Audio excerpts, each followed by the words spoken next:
Le résultat de cette étude française qui montre que lorsque vous êtes une femme ou une personne de couleur noire et que vous vous présentez aux urgences pour une douleur à la poitrine, eh bien vous serez moins pris au sérieux que les autres. Alors dans cette étude, on a interrogé des médecins mais aussi des infirmiers à propos d'un cas clinique. Le cas clinique était exactement le même pour tout le monde. La seule chose qui va changer, c'est le genre, soit un homme ou une femme, et l'origine. On va voir des personnes de couleur blanche, caucasienne, des personnes de couleur noire, nord-africaine ou asiatique. Il fallait ensuite que les praticiens évaluent le degré d'urgence en fonction du tableau clinique, qui est exactement le même, et ils devaient coter de 1 à 5 le degré d'urgence. 1, c'est vraiment très urgent, et 5, c'est pas du tout urgent et ça peut attendre. Le cas clinique, c'est le suivant, je vous le lis.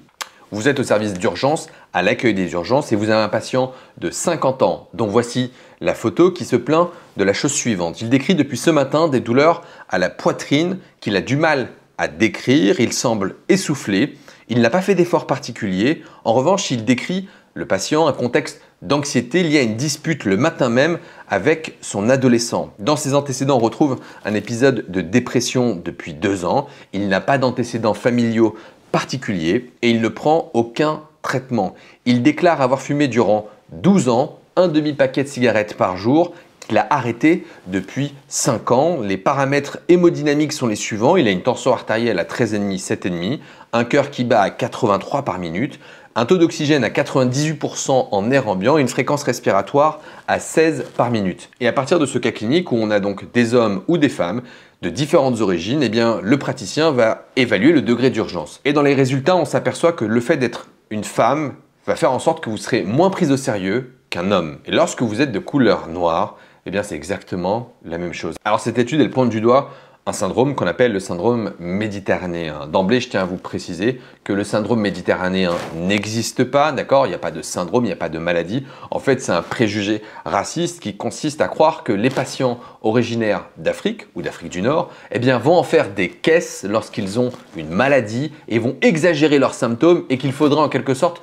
temporiser et ne pas les prendre au sérieux. Alors évidemment, je ne dis pas que les soignants sont racistes, il ne faut surtout pas commettre ce raccourci, mais il faut bien comprendre qu'il y a un problème. On a vu de nombreuses affaires médiatiques où très souvent des personnes de couleur noire n'ont pas été prises au sérieux alors qu'elles avaient une maladie très grave dont parfois elles sont malheureusement décédées. Ça veut donc dire que les choses doivent évoluer, que les mentalités doivent changer parce que derrière, en fait, ce sont des patients qui risquent d'avoir une perte de chance. Vous avez mal au ventre, on va vous dire que vous avez une petite gastro alors que peut-être vous avez quelque chose de très grave. Alors attention, parfois, le diagnostic est difficile et on peut passer à côté de diagnostic, que vous soyez blanc, noir, maghrébin, enfin, peu importe. La médecine, c'est compliqué et on peut tous commettre des erreurs. Moi, le premier, j'ai très certainement commis des erreurs. En revanche, on ne doit pas préjuger de l'intensité de la douleur, des symptômes décrits par un patient en fonction de son origine et c'est sur ça qu'on doit absolument tous travailler tous ensemble, même si je le répète, les soignants ne sont pas racistes, ne faisons pas de généralité, mais ne nous cachons pas non plus derrière notre petit doigt.